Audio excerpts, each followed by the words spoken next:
Hola, buenas tardes.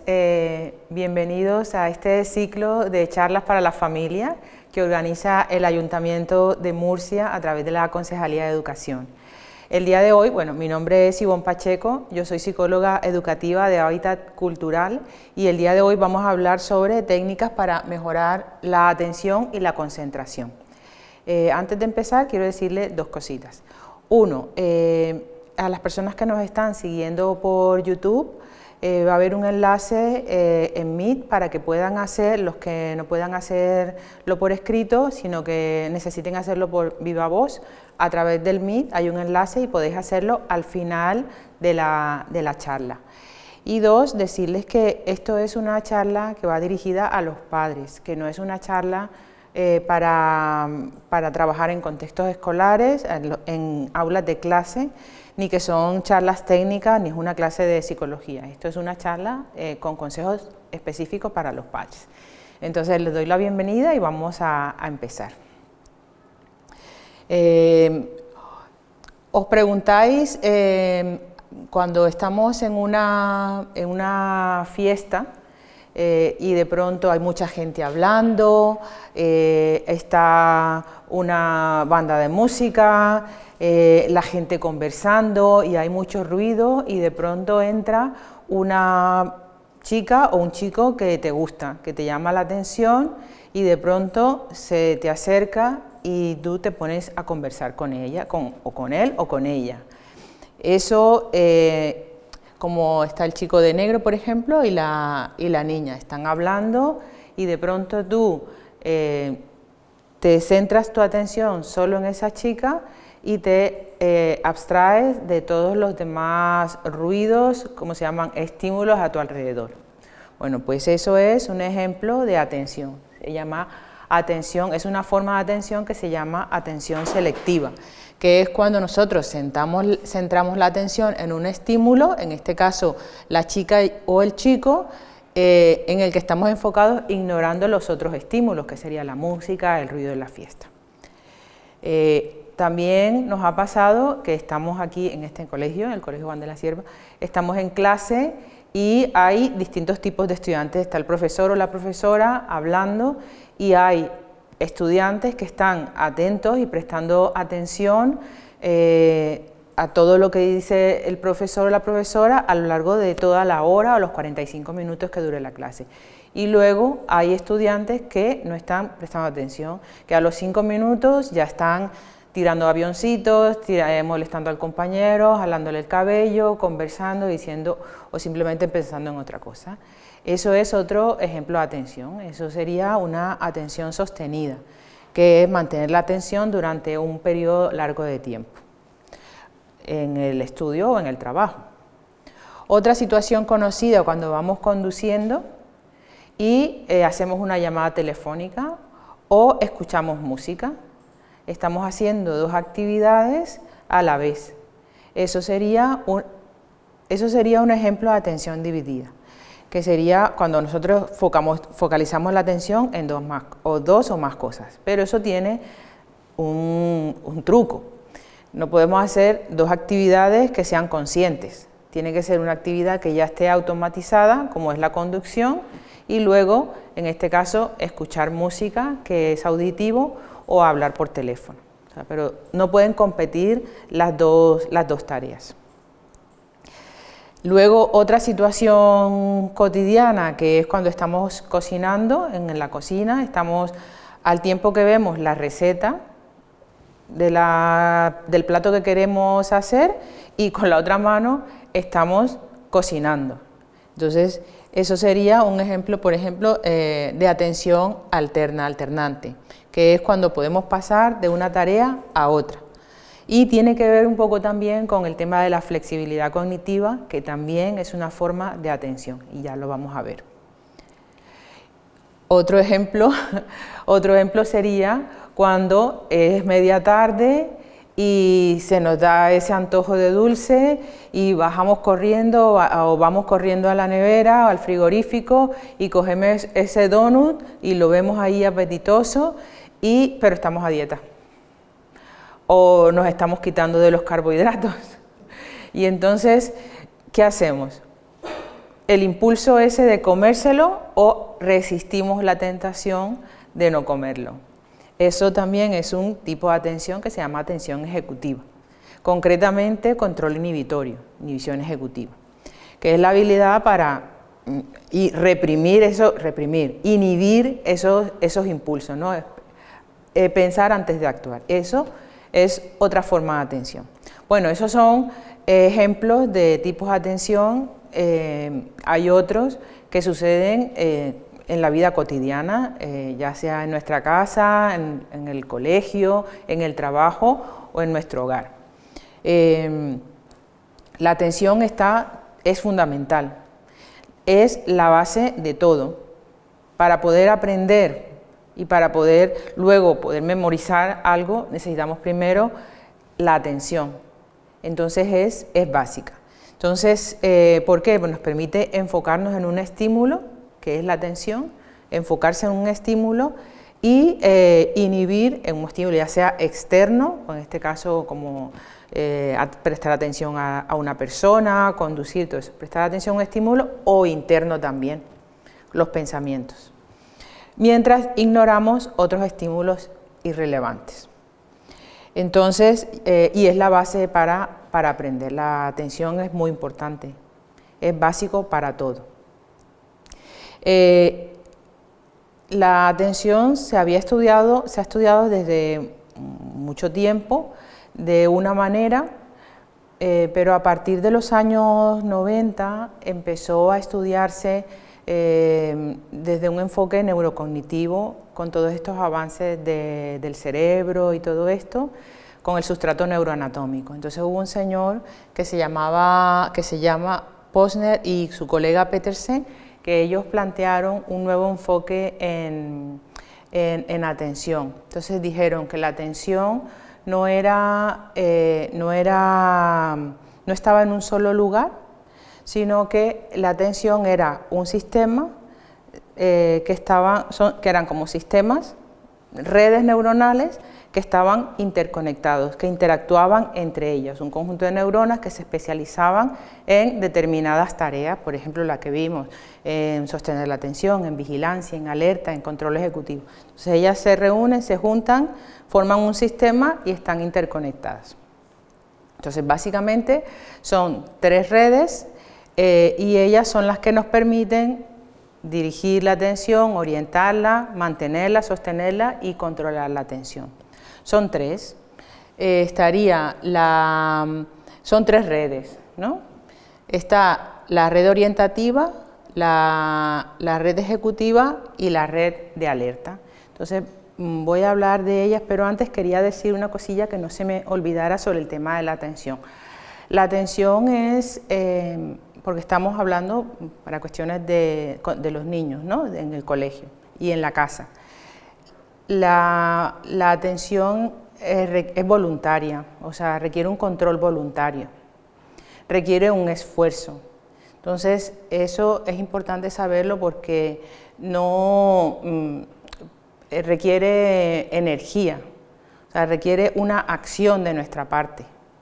No estamos automatizado, ¿no? Como todo automático, ¿no? Que requiere un esfuerzo. Y luego tiene una capacidad limitada. Nosotros no podemos estar todo el tiempo atentos y alerta. Es como una curva, tiene un pico, ¿no? Y llega un momento en que esa atención disminuye. Es cierto que hay personas que tienen más capacidad de atención. Los profesores que están aquí presentes se dan cuenta que hay niños que pueden aguantar más tiempo en clase, atención sostenida, como en la foto que vimos, y hay niños que tienen menos capacidad de atención. Y luego el otro tema sobre la atención que quería dejar era que la atención necesita un nivel óptimo de activación. Si estamos hiperactivados, va a haber problemas atencionales. ¿Por qué? Porque no se va a atender de manera correcta, pero si está hipoactivado, también va a ser problemático. Entonces, en cualquiera de los dos casos no funciona. Para que la atención funcione de manera correcta, tiene que haber un nivel óptimo de activación. Y eso es importante saberlo. ¿Por qué? Porque es lo que nos va a permitir a nosotros trabajar la concentración, que es lo que viene ahora. A veces le queremos pedir a los niños algo que ellos no entienden y no lo saben, y es porque necesitan ese nivel óptimo. Entonces, eso lo vamos a ver ahora. Quería dejar esas tres ideas que no se me olvidaran. Bueno, y entonces, rápidamente, lo de las redes, estaría la primera red, que sería la red orientativa, la red de orientación, la red posterior, que es la encargada de dirigir y focalizar la atención a unos estímulos específicos, mientras ignoramos los otros estímulos irrelevantes, como el caso de la fiesta, ¿no? Localizar información relevante en el espacio y dirigir el foco atencional a un estímulo que es, en este caso, relevante. Por ejemplo, el chico que se centra en la chica o al revés. Luego está la red ejecutiva, que es, o también llamada red anterior, que es la que gestiona el control voluntario de la atención. Entonces, participa en tareas como la planificación, la inhibición de los impulsos, el control inhibitorio, tomar decisiones, resolver problemas, evitar las distracciones. Entonces, esas tareas se conocen como las que conocemos las funciones ejecutivas. Esas las conocen, pero bueno, hay que decirlo. Y son tres funciones ejecutivas: memoria de trabajo, que no es lo mismo que memoria a corto plazo, son distintas, y en el cerebro están en distintos sitios. Estaría el control inhibitorio y luego estaría la flexibilidad cognitiva. Por ejemplo, resolver un problema matemático, leer durante un largo tiempo sin distraerse, mantenerse calmado en una situación de estrés o no interrumpir cuando están hablando. Los niños pequeñitos todavía no han desarrollado ese control, esa inhibición, y ellos interrumpen mucho, pero es porque es un cerebro inmaduro.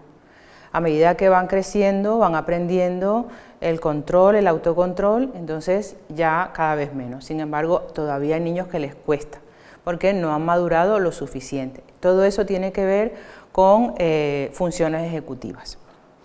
Entonces, las funciones ejecutivas son muy importantes, son la base de la atención, o sea, es importante para el correcto desarrollo de los niños. Entonces, hay a corto y a largo plazo. Hay una investigación que hizo una científica que se llama Terry Moffitt y sus colegas sobre los beneficios del control inhibitorio. Y ella le hizo seguimiento a 1000 niños durante muchísimas décadas, 32 años. Y querían medir cómo el autocontrol era predictor de buena salud. Bueno, estaban trabajando en ese tema. Y resulta que una investigación muy larga y muy compleja, con muchísimos datos, pero dentro de las muchas conclusiones a las que llegaron era que los niños que mostraron mejor control inhibitorio a la edad de 3 a 11 años, en el futuro, años después, fueron mucho más exitosos, fueron muchísimo más exitosos. Entonces, por ejemplo, dentro de las muchas conclusiones que encontraron, tuvieron menor tasa de abandono escolar, menor riesgo de consumo de drogas, mejor salud mental y física, incluso datos de buena salud, tenían mejor tensión arterial, tenían mejor físico, tenían mejores trabajos más estables, se sentían incluso más felices. Entonces, es un dato interesante que los niños aprendan el autocontrol. Y el autocontrol tiene que ver con la atención. Entonces, con la atención y la concentración. Y luego estaría la red de alerta, que es la red de vigilancia, que es la responsable de mantener como el estado ese de alerta para responder a estímulos de manera eficiente y sostener la atención durante periodos prolongados, en un estado de vigilancia. Por ejemplo, mantener la atención durante muchísimo tiempo en una clase. Eso tiene que ver con la red de alerta, atención sostenida. y con la concentración. Pasa que en la concentración también intervienen otras formas de atención, pero digamos que cuando estamos hablando de concentración hablamos de atención sostenida. Bueno, pues como el tema nuestro es atención y concentración y que tiene que ver una cosa con la otra, pues la concentración es justamente eso, es la capacidad de inhibir la información irrelevante, o sea, inhibir todos esos estímulos irrelevantes que nos llegan y focalizarnos en ese estímulo que es relevante para en este caso sería un examen. Me voy a preparar, voy a estudiar hoy para este examen. Entonces yo centro mi atención en esto y inhibo los otros estímulos. Mi deseo de ver televisión, mis ganas de ir a hablar con las amigas, de salir con mi novio o de ir a jugar al fútbol, porque me tengo que concentrar en esa tarea que sería, pues, estudiar para el examen. Y luego la concentración también implica mantenerla durante mucho tiempo. La idea no es eso porque sucede, ahora lo veremos, sucede que muchos niños a lo mejor se sientan, ¿no? Y se sientan y empiezan a hacer sus tareas. Y digamos que se concentran, pero su concentración dura muy poco. Ese estado de atención sostenida es muy poquito. Entonces luego se despistan, suena un ruido, una mosca y a los 10 minutos ya han perdido la concentración. Pero la idea es que esto pueda prolongarse en el tiempo, que esa concentración se pueda alargar en el tiempo. Y eso se puede entrenar. Bueno, no nacemos concentrados con esa habilidad, se aprende. Es cierto que hay personas que tienen déficit de atención o hiperactividad o tienen algunas patologías o depresión, que eso afecta la atención, como ahora lo vamos a ver, pero en condiciones normales se entrena y se aprende. Bueno, unas características de la concentración, lo que ya hemos dicho, que requería esfuerzo consciente y voluntario. Es verdad que a veces podemos atender inconscientemente a estímulos, ¿no? Procesarlos de manera inconsciente, pero bueno, como esto no es una clase de atención, no vamos a hablar de eso, entonces nos vamos a centrar en que requiere esfuerzo consciente y voluntario. Entonces, primero orientamos la atención hacia una tarea, sería atención selectiva, y luego inhibimos las distracciones y nos focalizamos en esa tarea. Eso sería la concentración, o sea, dirigir todos los recursos mentales hacia ese objetivo.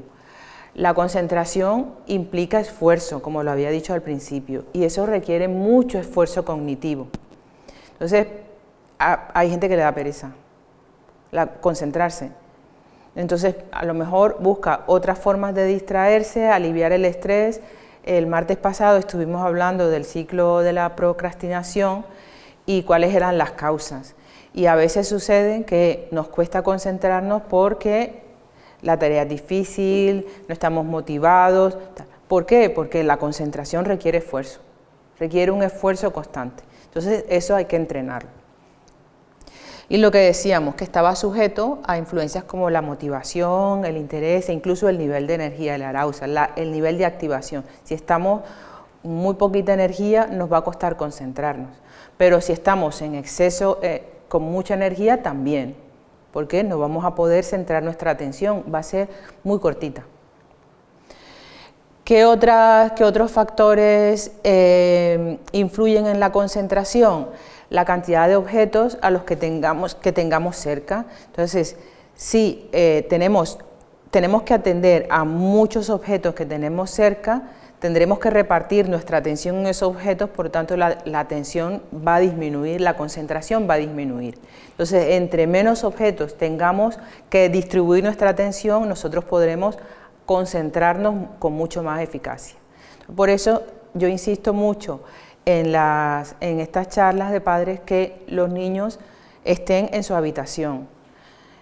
Que la mesa tiene que estar despejada, tiene que estar limpia, sin juguetes, que no parezca una juguetería, porque si tienen juguetes se van a distraer. Entonces, entre más limpia esté la mesa y más despejada, tiene que tener su lamparita para que ilumine bien su hojita de trabajo, su libreta de trabajo y sus útiles, y entre menos objetos, y el móvil fuera, la tablet fuera, la televisión fuera. O sea, la habitación tiene que estar libre de distracciones, porque entre más objetos, más nos vamos a distraer. Luego, hay otro tema de la concentración que quería transmitirles, que es que la capacidad de concentrarnos, que la estabilidad es la capacidad de concentrarnos por un largo tiempo, pero que esa prolongación o duración de la atención en el tiempo tiene que ver también con el objeto o con ese estímulo. Si la tarea es compleja, complicada, yo no la entiendo, no tiene sentido, los profesores sabrán que a los estudiantes les va a costar muchísimo concentrarse. No la van a entender, no le van a encontrar sentido y entonces no se conectan.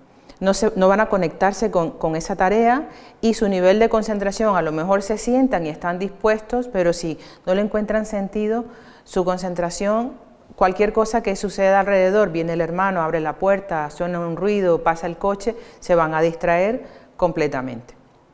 El grado de dificultad de la tarea también influye en la concentración. Si es una tarea demasiado difícil que el alumno, que nuestros hijos no la entiendan o no la puedan resolver, van a buscar otra forma de aliviar ese estrés. Pero si la tarea es demasiado fácil, también va a ser problemático, porque no es retadora. Entonces, la persona tiene que conocerse, los padres tienen que conocer a los hijos, los profesores, lógicamente, en un ambiente ya escolar, aunque esto no va dirigido a los profesores, pero aprovechando que estáis aquí, pues los profesores tienen que conocer ese nivel de los niños y dar en función de su capacidad las tareas y los deberes, de acuerdo a su capacidad. Entonces, un poco el tema de la estabilidad. Y luego el grado de comprensión y la actitud, ¿no?, que también influye en la concentración. El interés que tenga la persona en esa tarea. Y luego hablarles sobre los enemigos del bajo rendimiento, que son los distractores externos e internos. Entonces, ¿cuáles serían los distractores externos y que nos impiden una correcta concentración? Los ruidos, una habitación poco iluminada o una habitación muy fría, demasiada gente entrando y saliendo. Es verdad que hay casas en las que, bueno, tienen que estudiar todos en el salón, pero tiene que haber una disposición académica. Si queremos ayudar a nuestros hijos y no hay otra forma que estudiar todos en el salón, pues la televisión hay que apagarla. Hay que hacer también ese esfuerzo. Queremos ver el partido de fútbol, queremos ver el programa de televisión, pues nos aguantamos 2 o 3 horas mientras los niños estudian, para que todo esté en silencio y fomentar buenos hábitos. Si los niños están en medio de ruidos, ellos no van a prestar atención y se van a distraer porque son pequeños. Si estamos excesivamente cómodos, eso también es un enemigo de la concentración. Entonces, no se puede estudiar encima de la cama, con una mantita, agarrando el peluche. Eso es directo, vamos a dormir. Eso es directo al sueño. Eso me lleva y me induce al sueño. Dormir está muy bien, ya hemos hablado de los beneficios del sueño, pero no es el momento. Para estudiar hay que sentarse en una silla, en una mesita, despejada y limpia y cómoda. Si por la razón que sea no tengo una mesa disponible, hay unas mesitas, unas tablitas que venden como para poner el ordenador, buscamos una silla y nos sentamos. Si no tengo otra que sentarme en la cama porque no tengo acceso a un escritorio o lo que sea, pues nos sentamos en la cama, nos podemos sentar, pero rectos y con la mesita, si no tenemos otra. Pero lo ideal es una mesa y una sillita. La monotonía y la competencia con otros estímulos externos. Si encima nos cuesta concentrarnos y hay demasiados estímulos a nuestro alrededor, eso va a impedir la concentración. Y luego estarían los distractores internos, que ya tienen más que ver con los aspectos psicológicos y emocionales, los problemas, los pensamientos, personas con problemas personales, con problemas familiares, con ansiedad, con falta de interés o de motivación. Tengo problemas con mi novio, tengo problemas con mi novia, o al contrario, me gusta un chico, me gusta una chica, me enfadé con mi mejor amiga, y entonces todo eso lo estoy pensando mientras estoy estudiando. Entonces esos son distractores internos, esos son pensamientos intrusivos. Entonces hemos hablado al principio del control inhibitorio, que hay que inhibir ciertos comportamientos, conductas, no sé si lo dije, pero la inhibición puede ser conductual, pero también puede ser cognitiva. O sea, nosotros podemos inhibir comernos el donut, pero también podemos inhibir un pensamiento negativo. Entonces, es importante aprender a gestionar esos pensamientos que son distractores internos y que afectan la concentración. La fatiga, el agotamiento y la debilidad. ¿Por qué? Porque hemos dicho que la concentración es un esfuerzo, implica un esfuerzo. Entonces, si no hacemos ejercicio, si comemos mal, no comemos mal no comemos a lo largo del día, porque queremos estar muy delgados, flacos y tal, y no comemos los nutrientes que necesitamos comer, vamos a estar faltos de energía. Y necesitamos estar fuertes, ¿por qué? Porque la concentración implica mucha energía, estamos gastando calorías, entonces necesitamos estar fuertes. Los niños tienen que alimentarse bien. Bueno, voy a pasar un poquito rápido por esto, pero decir simplemente que hay unas causas de la falta de concentración. Están factores biológicos, físicos, ya hemos hablado de una correcta alimentación, de las personas que tienen TDAH, eso trae problemas de concentración, los cambios hormonales en los adolescentes de secundaria, que unas veces están felices, otras veces están enfadados, todo eso influye y afecta la concentración y la atención en clase. Los factores psicológicos, la baja autoestima, la depresión, la falta de motivación. Luego estarían factores sociales y familiares. He insistido mucho en la importancia de las rutinas en casa. ¿Por qué? Las rutinas, cuando uno establece unas rutinas en los niños y en nosotros también, nosotros estamos ahorrando recursos. ¿Por qué? Porque hacemos ya las cosas sin pensar. A que llegamos a la casa y lo primero que hacemos es lavarnos las manos, porque ya lo hemos aprendido. Entonces, a veces decimos, ya me lavé las manos, pero lo hemos automatizado tanto, entonces ya no tenemos que estar diciendo, me tengo que lavar las manos, me tengo que lavar las manos, me tengo que lavar las manos, me tengo que lavar las manos, porque ya lo tengo automatizado. Entonces, digamos que voy liberando recursos. Entonces, si yo no tengo rutinas, llego a mi casa, no sé qué hacer, por dónde empiezo, tengo que estar siempre demasiado atento, demasiado consciente de las cosas, y eso agota muchísimo y hace que los niños y en general los alumnos pierdan un poco el foco, ¿no? La concentración, porque van un poco a voleo, ¿no? No saben por dónde empezar, entonces pierden mucho tiempo para arrancar a estudiar. Voy a pasar este tema y los factores escolares no los voy a hablar porque no estamos enfocados en el tema del colegio, y decir que hay unos factores relacionados con el desarrollo, que es la maduración del cerebro, la impulsividad natural y la curiosidad. Estos hay que tener paciencia, porque hay cosas que dependen del desarrollo, de la evolución, de la edad. Entonces no podemos exigirles a un niño pequeño que se comporte, no interrumpas, quédate quieto. Si es un niño de 5 años, o de 2 años, o de 3 años, si lo que quiere es estar corriendo para allá y para acá. Entonces es difícil que a ese niño tú le impidas autocontrol, o que le pongas una bolsa de chuches y no vaya por las chuches. Lógicamente es un niño pequeño que está aprendiendo el tema del autocontrol.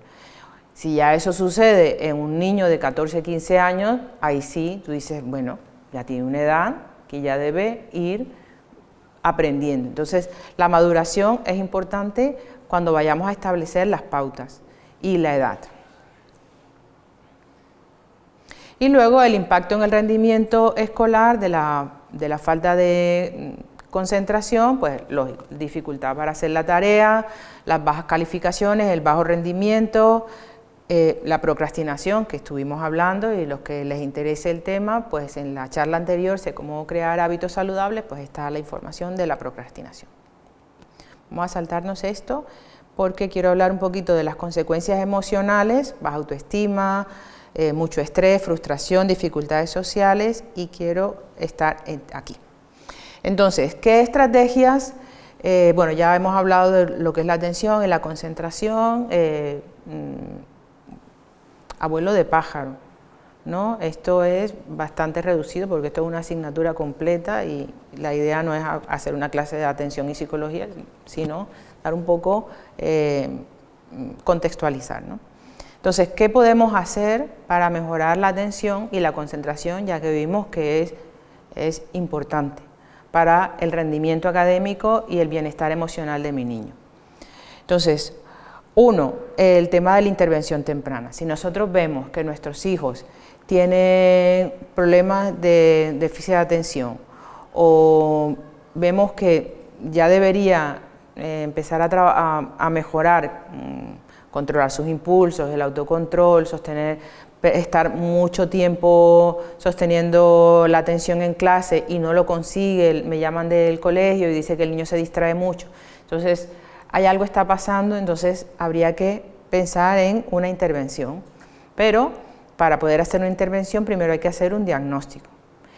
Entonces, a través de la sanidad pública o de la sanidad privada, dependiendo cuál sea, pues llevamos al niño, ellos le hacen una evaluación psicológica y determinan cuál es la causa. Hacen un diagnóstico y dicen, el niño tiene esto. Puede tener un déficit de atención o cualquier otro trastorno, o simplemente es un niño normal que no ha madurado lo suficiente y necesita estrategias. Entonces, dependiendo de cuál es el diagnóstico, así va a ser la intervención en el colegio y así va a ser el trabajo en casa. No es lo mismo un déficit de atención que una hiperactividad, o he cogido ese como ejemplo, o cualquier otro trastorno. Cada uno tiene una forma de realizar la intervención. Luego voy a saltar al de abajo, que sería consultar con un especialista. Entonces hacemos la intervención, imaginémonos que en el colegio está trabajando habilidades sociales, lo están ayudando, pero eso a nivel académico y escolar. Si vemos que necesita refuerzo, pues entonces ir a donde un especialista, ir a donde un gabinete de especialistas, con sus psicólogos, sus pedagogos, logopedas que le ayudan ya a nivel personal individual. Eso sería consultar con un especialista. Afortunadamente estamos en otra época en donde ese miedo a ir al psicólogo o a ir a terapia ya no existe. Antes, yo me acuerdo, cuando yo era pequeña, pues daba vergüenza decir que ibas al psicólogo, e incluso cuando yo decidí estudiar psicología, la gente me decía, ¿pero cómo? ¿Pero por qué? ¿Por qué? ¿Va al psicólogo? Uy, no, algo raro, porque a lo mejor lo heredaron de los padres, entonces claro, los padres no querían verse ahí involucrados y al final no lo llevaban y decían, no, se cura solo, no se va a curar solo, necesita ayuda, necesita intervención y necesita apoyo. Ya en esos casos, pues nosotros lo que hacemos es acompañamiento, como padres me refiero. Si hay una intervención en el colegio, pues nos dan unas pautas a los padres en el colegio. Y si tenemos que ir donde un especialista, pues los especialistas dan unas pautas a los padres y nuestra labor sería de acompañamiento porque ellos, digamos que son los que hacen el trabajo. Dentro del canal, y aprovecho para decirlo, en el canal nuestro del ayuntamiento, pues están las otras charlas en donde se habla sobre acompañamiento, se habla sobre autoestima y si lo miráis allí hay información interesante sobre este tema, entonces no voy a hablar de eso ahora. Y luego, una forma también de ayudar a nuestros hijos a que mejoren su atención y su concentración, pensando en que logren sus objetivos académicos y que ellos a nivel personal y emocional se sientan felices, es enseñarles técnicas técnicas de concentración, técnicas de estudios, de gestión del tiempo, porque a veces lo que se llama aprender a aprender, porque a veces no es un problema, no es un trastorno, es simplemente que no saben cómo gestionar el tiempo, porque no nacemos aprendiendo las habilidades se aprenden. Y luego también como padres, entonces nosotros podemos, en el colegio les enseñan rutina, en el colegio les enseñan estrategias, en el colegio los profesores están muy bien preparados, pero nosotros podemos como padres enterarnos a través de estas charlas, enterarnos y a lo mejor sugerirle, oye, ¿por qué no haces un mapa conceptual? Oye, ¿por qué no utilizas la técnica, ahora vamos a hacer un ejercicio, utilizas la técnica esta Pomodoro que escuché yo a una mujer ahí en la charla del ayuntamiento que estaba enseñándose la técnica Pomodoro? Pues mira, entonces nos vamos enterando y vamos sugiriendo. Eso es lo que podemos hacer como padres. Y luego insistir en el apoyo familiar, el acompañamiento y que los niños aprendan a tener sus rutinas y ellos se sienten seguros y estables. Muy bien. Entonces, ¿qué estrategias podemos? Hay muchas, ¿vale? Vamos a trabajar algunas. ¿Qué estrategias para mejorar la concentración podemos hacer? Bueno, ya hemos hablado de establecer rutinas regulares para los niños. Eso les permite ahorrar recursos y estar más concentrados en lo que están haciendo. Una alimentación saludable, que coman bien y que no coman excesos de azúcares. Cuando los niños comen demasiados azúcares están muy nerviosos, se ponen hiperactivos. Por decir, si me pongo hiperactiva yo me como un osito de gominola y me pongo súper hiperactiva, porque como casi no como dulce, pues cuando como algo de dulce me pongo, imagínate un niño que se come una bolsa de chuche. Entonces, no comer chuche, porque al dejarla, tampoco se los vas a quitar, pero para ciertas ocasiones y ciertos momentos. Pero como en el día a día, que aprenden a comer fruta y comida. Que hagan ejercicio físico. El ejercicio físico, el salir a la calle, montar bicicleta, correr, todo eso les permite a ellos liberar las tensiones y relajarse. Y el cerebro se pone contento, se pone feliz.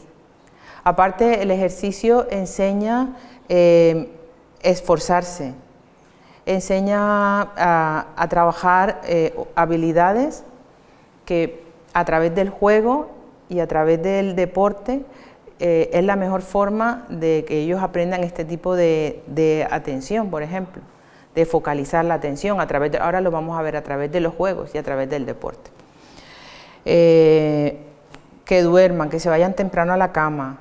Yo sé que cuesta, porque a veces mis hijos están ahí y quieren verse el partido y tal. Yo tengo 2 hijos y están con el fútbol y cuesta, y están que no, y está uno, pero ellos tienen que saber que en la casa pues tienen unos límites y nosotros los que mandamos en la casa somos los padres. Ellos pues los mimamos y los consentimos, pero ellos no son los que ponen esas reglas. En la casa hay que irse a acostar temprano. Mamá, es que papá, a la cama. Entonces, pues ya está, hay unos límites y unas normas. Ya hemos hablado del espacio de estudio, de eliminar las distracciones y un mensaje que yo quería decirlo aquí, aunque no pareciera, que es reforzar la autoestima. Cuando los niños se sienten queridos y amados y respetados en casa, ellos crecen felices. Entonces, estuvimos hablando, una de las charlas fue el tema del acompañamiento y era educar en positivo. Si tú gritas a tus hijos, si tú le dices, mira que eres tonto, mira qué bicho, al final los niños están tristes, apagados y no tienen energía para hacer muchas cosas. Entonces, pierden como el interés y la motivación. Si ellos... yo he escuchado padres diciendo, pero es que mi hijo es un vago. Vamos a ver, si él le está costando algo, lo que sea, una asignatura, vamos a ver qué es lo que está pasando. ¿Por qué está teniendo problemas? ¿Por qué le está siendo difícil esa tarea o esa asignatura? Algo hay de fondo, algo. Entonces, intentar comunicarse con el niño. Yo sé que a veces es difícil porque los adolescentes cada vez hablan menos con los padres porque están en una etapa, pero aún así intentar hablar con ellos, conectar con ellos y saber qué es lo que le pasa. A partir de ahora, y si escuchas esta charla, por favor no le digas más vago a tu niño, no le digas más tonto, porque eso al final el niño se pone triste. Tus hijos son tus príncipes, son tus princesas. Ellas te lo van a agradecer. Cuando uno crece, uno se acuerda de lo dulce y lo amable que fueron tus padres contigo. Y eso se agradece, y eso mejora la autoestima. Crecemos felices, crecemos seguros de que tenemos unos padres que nos quieren. Cuando nos enfrentemos a un problema, entonces nos vamos a acordar, vamos a crecer con una autoestima saludable. Entonces, reforzar la autoestima de los niños, que es importante ¿para qué? Para que ellos no estén enfadados, sino que estén felices. Cuando la gente está feliz y contenta, se concentra mejor en los estudios. Limitar el tiempo de las pantallas y realizar actividades al aire libre. A través del juego se aprenden muchas cosas, ahora vamos a ver unos ejemplos. Bueno, entonces quería llegar aquí y es el tema de la curva de trabajo o de rendimiento personal. Esto ya es algo más práctico. Si nosotros queremos trabajar con nuestros hijos, tenemos que saber y queremos diseñar ya en concreto, bueno, todo esto está muy bien, todo esto está muy interesante ya a nivel de... Pero bueno, en la práctica, a ver, ¿cómo organizo yo una tarde con mi niño? Si es que a mi niño le cuesta mucho arrancar, ¿no? O al contrario, es que es muy rápido, pero luego le queda mucho tiempo. Entonces, ¿cómo hago yo? Entonces, lo primero que tengo que hacer es conocer a mi hijo. Yo tengo que saber cómo es él, cómo es su rendimiento. Entonces, hay una cosa que se llama curva de trabajo o rendimiento personal. Curva de trabajo o rendimiento personal. Entonces, consiste que el estudio, digamos, bueno, esto es flexible, se tiene que adaptar, pero digamos que en principio habría como 3 etapas. Cuando tú vas a estudiar, ¿no? Está una etapa de precalentamiento de adaptación, que tú dices, voy a estudiar, tengo que estudiar ciencias o lengua o matemáticas o para las oposiciones, me organizo, ¿no? Y organizo mi material. Luego ya estaría y me siento a estudiar. Y luego estaría como si fuera una curva, ¿no? Digamos que la línea punteada, la que es punteadita, ¿no? La primera sería la adaptación. Luego la verde, la de la mitad, sería como el pico de productividad, y la tercera, la roja, sería ya la recuperación, ¿no? Entonces sería como una curva. Sería la fase de adaptación al principio, luego tengo una fase de máximo rendimiento y luego porque hemos dicho que la atención no es eterna, sino que tiene un tiempo limitado. Entonces, obviamente hay gente que tiene mucha capacidad de atención, pero aún los que tienen mucha capacidad de atención llega un momento en que esta curva baja, porque no pueden estar todo el tiempo en alerta. Ni siquiera los que están allí en el Palacio de Buckingham, los soldados esos de rojo que están allí y tal, que ellos se mantienen así, incluso hasta ellos llega un momento en que físicamente se cansan y hay cambio de guardia. Pero son gente que tiene mucha capacidad, pero aún esa gente, pues también, al final llega un momento en que baja. Entonces, pero bueno, ¿cómo sé yo en qué modelo soy? Porque hay gente que le cuesta iniciar, hay gente que entra enseguida y ya de una vez enseguida arrancan, pero en fin, ¿dónde está mi pico de productividad? Entonces, yo voy a seguir la teoría propuesta por la profesora Fuensanta Hernández Pina, que es catedrática de la Facultad de Educación de la Universidad de Murcia, le mando un saludo desde aquí. Ella, en su libro Aprendiendo a Aprender, que lo recomiendo que lo consigáis, un libro muy práctico, propone la curva de trabajo-rendimiento y propone una estrategia de cómo hacerlo. Vamos a seguir su modelo.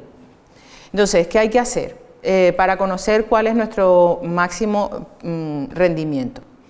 Primero cogemos una hoja con un contexto, una información, una hojita que tenga de periódico, un libro de lectura, pero que pueda tachar, ¿no? O sea, una fotocopia o una hoja de una revista, pero que yo pueda tachar. Entonces, luego durante unos 10 minutos tengo que tachar lo más rápidamente posible todas las letras E, por ejemplo, que aparezcan en la misma. Entonces, yo voy leyendo, hay otra persona que me va a llevar el tiempo y yo voy leyendo. Y voy tachando todas las letras E que vea. Y la otra persona, transcurrido 1 minuto, tengo que estar con otra persona, mi madre, mi hermano, el que sea, me va a controlar el tiempo y me va a indicar que ponga una marca donde me encuentre en ese momento. Entonces, cada minuto, como son 10, serían 10 veces. Entonces yo voy leyendo, voy tachando todas las letras que encuentre, lo más rápido que pueda, toda la letra. 1 minuto, hago un tachón, sigo, sin parar, sigo, todas las letras E, todas las letras E. Otro minuto, un tachón, y sigo. O sea, no espero, sino que continúo, ¿no? Y así hasta completar los 10 minutos. Voy leyendo en orden y cuando acabo me tengo que preguntar, ¿qué me pareció? ¿Me pareció muy largo o muy corto? Y dices, uff, se me fue eterno, esto es muy largo, o esto no es nada, esto es un momentito.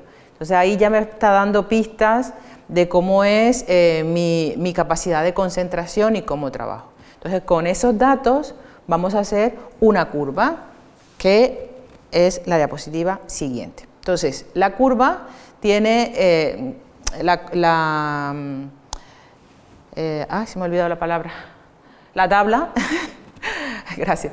La tabla tiene una columna que sería los minutos del 1 al 10.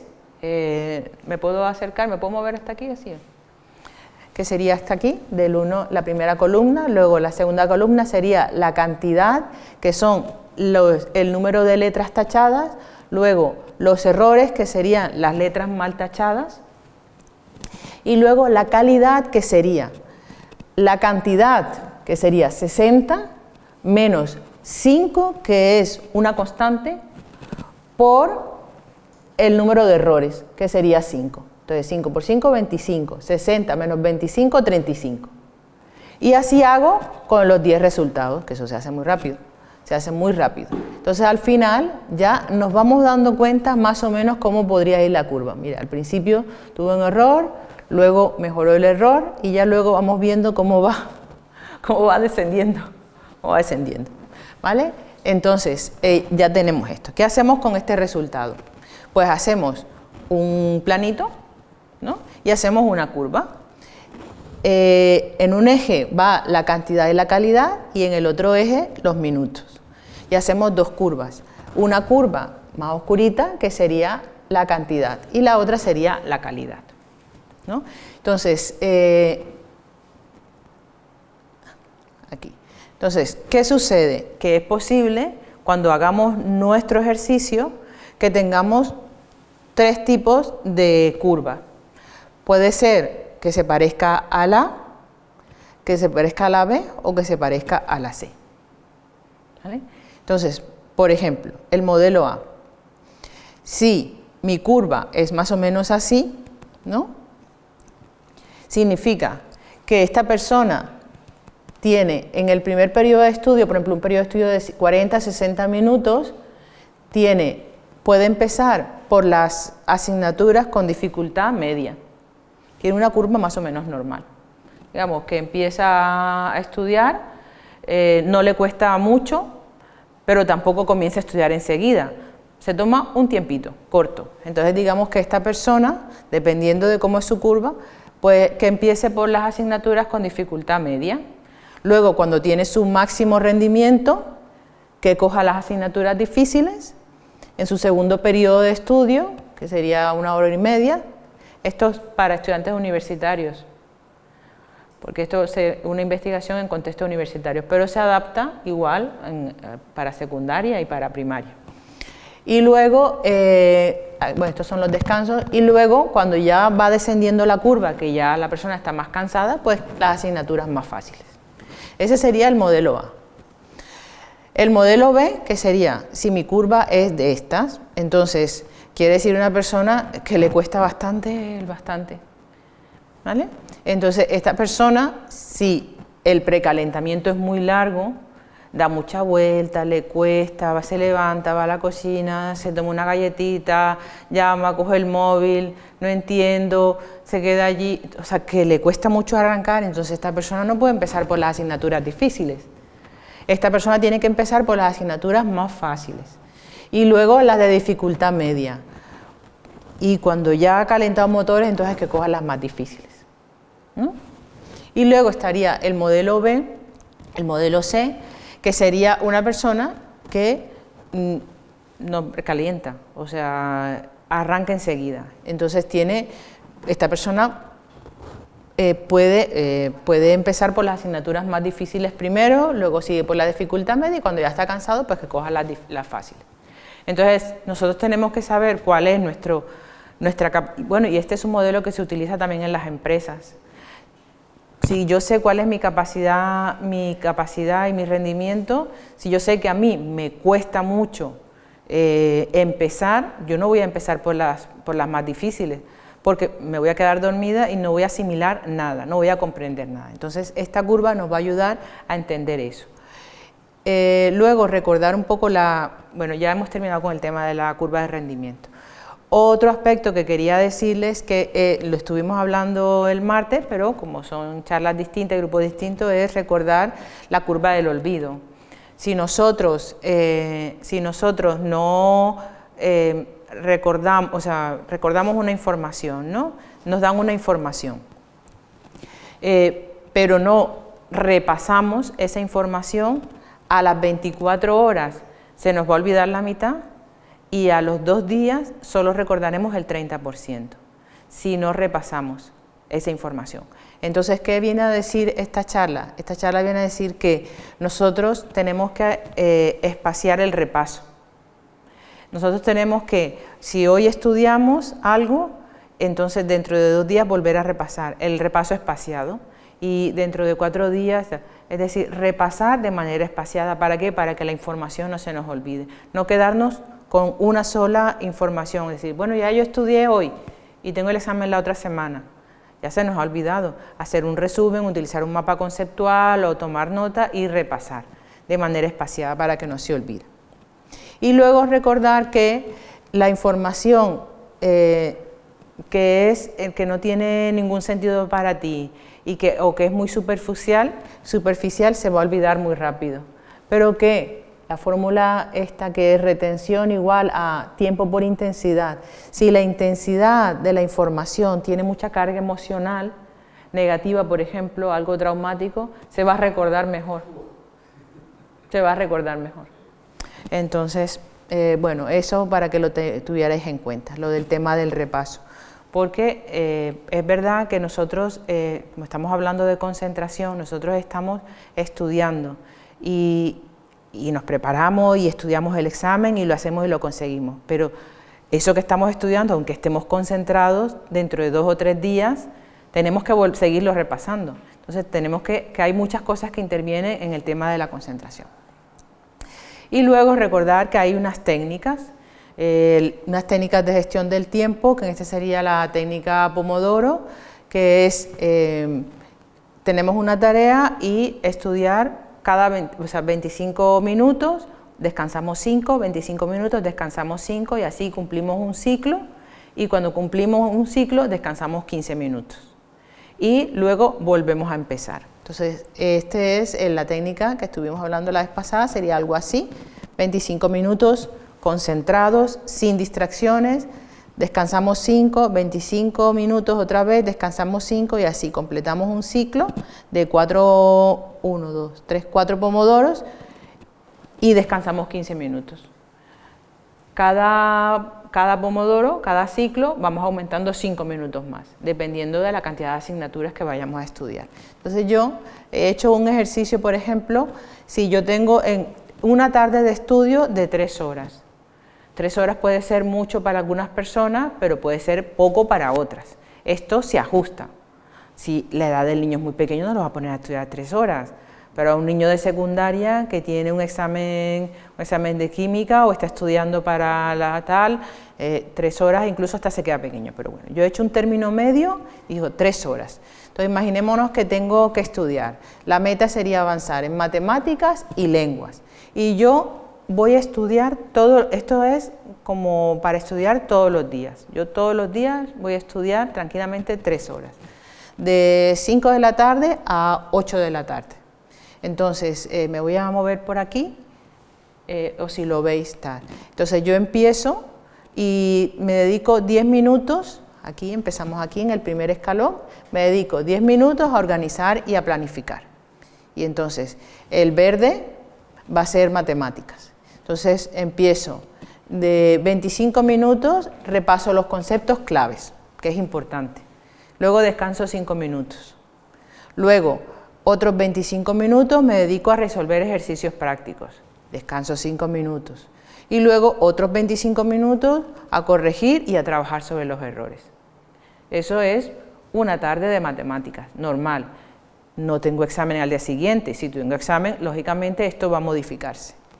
Descanso 15 minutos. No es para coger el móvil y revisar el WhatsApp y mirar TikTok ni nada. Estamos concentrados estudiando.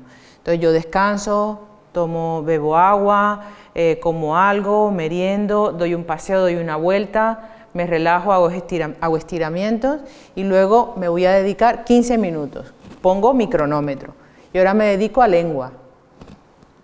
Hago después del descanso, me leo un capítulo, 25 minutos. Hago un descanso de 5 minutos. Luego, los siguientes 25 voy a hacer un mapa conceptual de eso que he leído. Ya he aprendido. Si no sabéis cómo se hace un mapa conceptual, miráis la charla que hicimos el martes, que se llama Hábitos de Estudio, y ahí os he enseñado a hacer un mapa conceptual. Hacemos un mapa conceptual, hace 25 minutos, descansamos 5 y en los siguientes 25 reviso, agrego y repaso.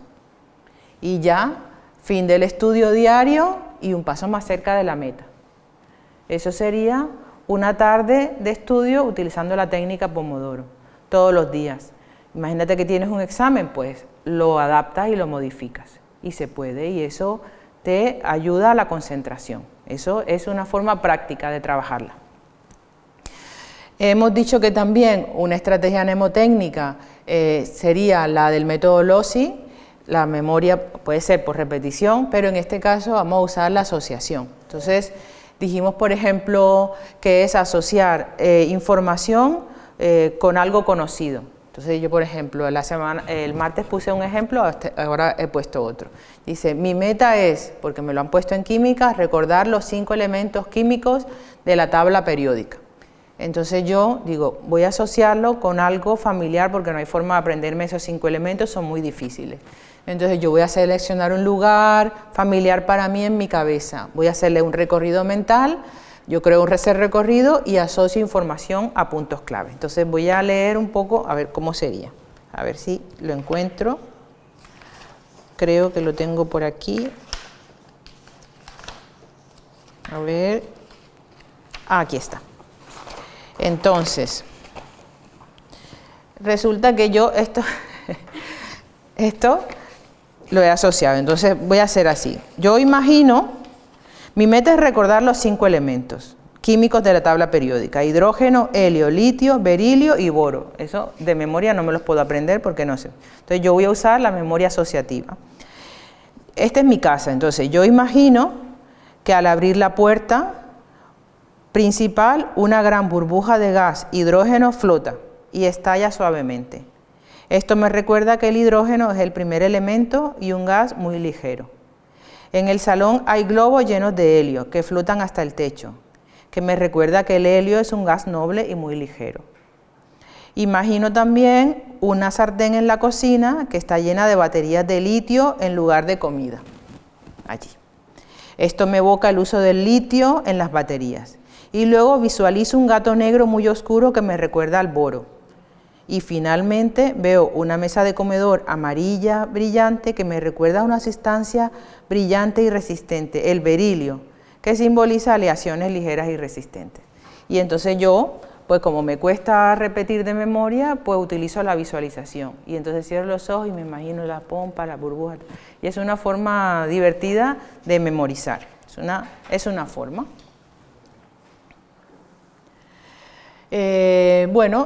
Recordar simplemente las estrategias de gestionar el tiempo, la rutina, priorizar las tareas, evitar distracciones y fomentar pautas saludables, y que hay ejercicios prácticos para los niños, leer juntos, hacer preguntas sobre la historia. O sea, cuando uno lee y le hace preguntas, el niño tiene que estar atento. Entonces, eso ayuda a mejorar la atención. Y es algo que se puede hacer en casa, leer con los hijos. Los juegos estos de Lego y de ajedrez, todo eso ayuda mucho a la atención.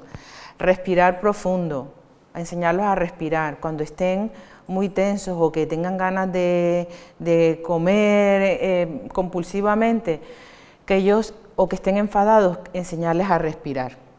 Que coloreen. El juego de Simón dice es muy bueno para trabajar la inhibición. Simón dice, pues tienen que prestar atención, entonces es muy bueno. Los juegos de memoria y deportes como el aikido, el karate, el taekwondo son muy buenos para el tema de la atención. Y en el caso de los adolescentes, pues, aunque parezca el yoga y la meditación, sirve muchísimo, sobre todo para relajar el cuerpo y la mente. Y ya, pues, hacer lectura, estos juegos de brain training, sudoku, hay una aplicación que se llama Lumosity, que también es muy buena. Y luego ya de nuestra parte, ya para los niños, ya cuando están más adolescentes y más grandes, que ellos hagan, por ejemplo, una lista de tareas, escribir unos objetivos para cada sesión de estudio y cuando completen la tarea, ellos le digan completada. Esa sensación de completar la tarea da alegría, produce placer, dopamina y todo eso. Y entonces da esa sensación de haber cumplido un trabajo. Y luego involucrarlos en la planificación, que no seamos nosotros los padres los que les planifiquemos el día, sino que ellos aprendan a ser autónomos y planifiquen su día. Eso ayuda muchísimo. Y bueno, pues ya está, eso es todo. Muchísimas gracias. Ahora viene la tanda de preguntas. Recordar que a través de Meet pueden hacer preguntas después de las preguntas del público presente. Voy a decir dos cositas. Uno, recomendar 3 libros, el martes se me olvidó, que me han gustado mucho para los padres. Aprender, recordar y olvidar, de Ignacio Morgado, muy buen libro para los padres. Conoce tu cerebro para aprender a aprender, de Héctor Ruiz Martín, muy buen libro para los padres también. Y este hermoso de Rodrigo Kian Quiroga, Borges y la memoria, de Funes el memorioso a la neurona de Jennifer Aniston. Precioso, la verdad. Los 3 libros, este está muy bien. Bueno, los 3. Y luego, unas webs recomendadas que el otro día una madre se me acercó y me preguntó, hay muchas, pero yo confío en estas porque de verdad que están muy bien. Academia Play, lo usaréis aquí en el colegio, tienen unos videos preciosos y de verdad que hacen unas cosas maravillosas y unos libros que han sacado increíbles. Las charlas TED, las charlas del BBVA, precioso. Esta página, curiosamente, este canal de YouTube, tienen unos vídeos también hermosos y son cortitos, preciosos para los padres. Y luego ya más formal, el INTEF, el Instituto Nacional de Tecnología, que tienen un material muy interesante para los profesores, pero también para los padres. Podemos hacer cursos allí cortitos, y yo he hecho algunos ya a nivel de padre y madre, y están bastante bien. Y ya está. Y quiero también aprovechar para darle las gracias a mis 3 profesores de atención, a Carmen González Salinas, a Luis Fuentes Melero y a Alejandro Castillo Moreno, que me han orientado en el desarrollo de esta charla. Ellos son profesores expertos en atención de la Universidad de Murcia y les quiero desde aquí mandar un beso y unas gracias por el apoyo. Y pasamos a la sección de preguntas de aquí, si tienen, y voy a cerrar esto, ¿no? Espera. Sí, yo quería... Perdona. Perdón, es que, a ver cómo es. Ah, espérate, entonces ahora me voy aquí y proyectar y solo pantalla. Y luego aquí pongo el vídeo. Sí, te abre la cámara, ¿vale? Vale. No, a ver, activar cámara ahora. Vale, yo creo que así. Sí, perdona. Sí, profe. Bien, bueno, estaría bien que más público asistiera en directo a estas grabaciones, las veo muy interesantes. Yo sí que sobre la atención quiero apuntar que sí que es algo que se está perdiendo mucho desde la base, desde bien pequeño. Yo que llevo ya 25 años enseñando, veo que cada vez la atención y el tiempo de atención es menor, y sí que me parece muy interesante que se hagan esas curvas de rendimiento personal en los alumnos, de manera que podamos indicar a cada padre cuál es la mejor estrategia para usar en su casa. También en el centro, yo que me dedico a hacer los horarios del colegio, sí que es interesante también ver cuál es la mejor curva a lo largo de la jornada lectiva para aumentar el rendimiento escolar. Yo veo, lo que más suelo usar yo es la curva A, en la que se inicia con alguna actividad en la que vas centrando al alumno, revisas lo anterior, ves qué ejercicio tal, pero luego te metes en lo que es la explicación, te metes en las asignaturas más, intentas que después del descanso tengas otro momento de concentración y terminas la jornada con algo que intentas que le exija menos a los alumnos. Aún así, termina por... Hay alumnos, como bien has explicado, que su capacidad de atención es mínima, que tenemos el servicio de orientación a los que derivamos esos alumnos. Y sí que a lo mejor yo preguntaría cómo ir hacia cómo mejorar la atención al grupo, porque todo lo que hemos hablado va en base al estudio más individual. Sí, estas son más cuestiones dirigidas a los padres para ayudar en casa y tal. Sí. Ya las estrategias ya más en el aula de clase ya serían otras estrategias. Claro, aunque los principios son los mismos, pero ya en el aula de clase sabiendo el rendimiento personal, en la línea de rendimiento tú puedes atender incluso a hacer líneas de trabajo por grupos dentro de un mismo aula. Y digo, estos tienen un rendimiento, estos tienen otro, estos tienen otro. Y te puedes hacer, pero vamos, sí que daría mucho gusto que algunos padres que esto se les explica luego hicieran caso. Claro. Y luego practicaran. Claro. Porque muchas cosas las que has dicho, yo sí que las practico con mis niños en casa. Claro. Y mis niños van bien. Claro. Sí, te entiendo lo que me quieres decir. Esto implica mucho esfuerzo, muchísimo esfuerzo. Hay que estar centrados en la educación de los hijos. Y a veces, bueno, somos humanos y tal, nos distraemos, tenemos otras preocupaciones, estamos en otra cosa y el tiempo que le dedicamos es mínimo. Y entonces queremos compensar a lo mejor con un regalo, a lo mejor, y lo que necesitan es acompañamiento, estar ahí presente. Efectivamente, yo creo que el padre ahí en casa, el acompañamiento es básico, porque si actúas como padre y le exiges que descanse y le dices que se acueste, le quitas un porcentaje de pantalla que no debe, y si atiende a esas necesidades, normalmente el niño lo único que necesita es que esté al lado de él. Sí. Los demás distractores ya los estás controlando. Sí. Lo que pasa es que están tan agotados y tan cansados. Para hablar con una persona tú tienes que estar en reposo, tú en calma tu cabeza, para poder escucharlo, porque los adolescentes, sobre todo los adolescentes, porque todavía los niños pequeños, pero los adolescentes que te lo guardan todo, que no te cuentan nada, tú tienes que estar atento para detectar cuáles son sus problemas. Pero si tú estás con prisas, estás saliendo con mucho trabajo, ocupado porque tienes que trabajar, porque tienes mucho curro y tal, en fin, cada circunstancia, no voy a evaluar ese tema, pero hablando ya en términos prácticos, el tiempo que le dedicas a los niños es muy pequeño, entonces no te das cuenta de esas sutilezas. Para darse cuenta uno de estas sutilezas hay que estar ahí. No es solamente, la gente dice, no, yo paso tiempo de calidad con mi niño, a lo mejor no paso mucho tiempo, pero el tiempo que paso lo quiero mucho. Sí, pero también necesitan mucho tiempo también. Y que el tiempo, cuando tú le dedicas tiempo a un hijo, que es el tiempo de darle la cena, darle un abrazo y leer con él 5 minutos antes de ir a la cama, no es el tiempo de estudio. No. ese tiempo, el factor fatiga no te permite ponerte a estudiar a esa hora. Claro, totalmente. Ya esa es hora de besos y abrazos. Claro. Besos y abrazos. Ayer mi niño tenía un examen hoy muy difícil. Y un momento que ya estaba cansado. Y yo me senté con él a darle paz y tranquilidad. Todo va a ir bien, tranquilo, no te preocupes, no pasa nada, todo va... que se relaje y se tranquilice. Hay que estar ahí disponible. Yo estaba cansadísima, pero bueno.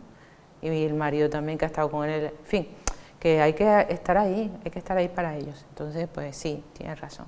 Y luego, básico, que has explicado bien, lo del controlar el lugar de estudio. No es lo mismo la tele que no la tele, no es lo mismo 3 niños cuando uno sabe que quiere jugar y 2 tienen que estudiar. O sea, controlar eso es básico. Claro. Y lo que nosotros ya hacemos en el colegio, yo creo que en la mayoría de los centros, que es que entre clase y clase, tanto para el que está por encima de excitación como para el que ya está en un pico de bajada, es hacer lo que llamamos el descanso activo. Sí, qué bien. Que aunque sean 2 minutos, Sí. entre clase y clase, el que entra, el que sale, ya obligas al que está parado que se mueva, y al que se mueve mucho lo obligas a bajar al ritmo que tú quieres que se mueva. Sí. De manera que vuelve a iniciar la curva de rendimiento cada uno la que tenga, claro. Eso ya se practica, yo creo que en casi todos los centros. Sí, muy bien. Bueno, sí, hay que ya individualizar un poco esto en términos generales y ya luego se personaliza. Muy bien. Bueno, vamos a dar paso a los que quieran preguntar. Muchas gracias, muchas gracias.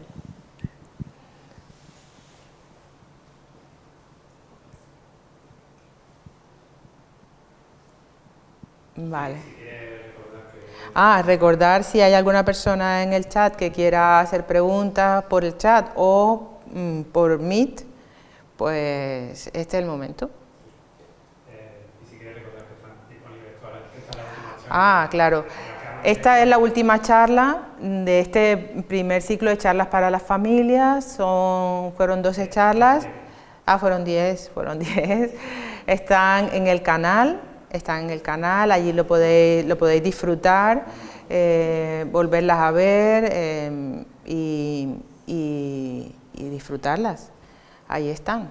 Suscribirse al canal para en el futuro, el próximo año, pues mirar otras actividades que se hagan y todo eso. Entonces, pues... Yo quería preguntar ¿Sí? una cosa. ¿Sí?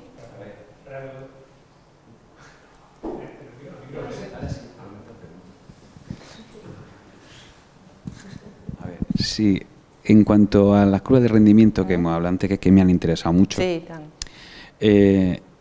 la dinámica de esa curva venía con una lectura y la lectura tú has comentado, de coger una vocal que se repite. Podría ser que según el texto la curva varíe. Claro. Porque no siempre en el mismo minuto te va a tener la misma cantidad o complejidad de texto. Claro. Ahí tienes que mirar, ahí intervienen muchos factores. Primero, que el texto te guste, por eso intentar buscar una lectura más bien neutra. También, pues si te gusta mucho lo lees más, pero es como todo, si algo te gusta mucho lo lees muy rápido, si no lo entiendes lo vas a leer más despacio, pero todo eso son indicadores también. Sí, entiendo que sería una lectura más placentera, es decir, una noticia de periódico. Sí, o incluso una novela o cualquier cosa que no suele tener complejidad, no es nada científico, no es nada... Sí, una lectura neutra. Yo me venía a preguntar, ¿no sería conveniente hacer por lo menos 3 lecturas? Claro, se hace, sí. O 4 lecturas. Sí, gracias por decírmelo. De manera que comparáramos las 3 o 4 líneas y te salga una línea... Sí, gracias por recordármelo, se me olvidó decirlo. Que esto se hace varias veces, tienes que hacerlo varias veces y luego haces como un promedio. Sí, gracias. Por decirlo. Muy bien. Bueno, pues si no hay más charlas, ya está. Pues muchas gracias por... Sí, muy bien, gracias por asistir y por estar aquí y por darnos vuestro apoyo. Y nada, que paséis unas felices fiestas. Muy bien, Dios.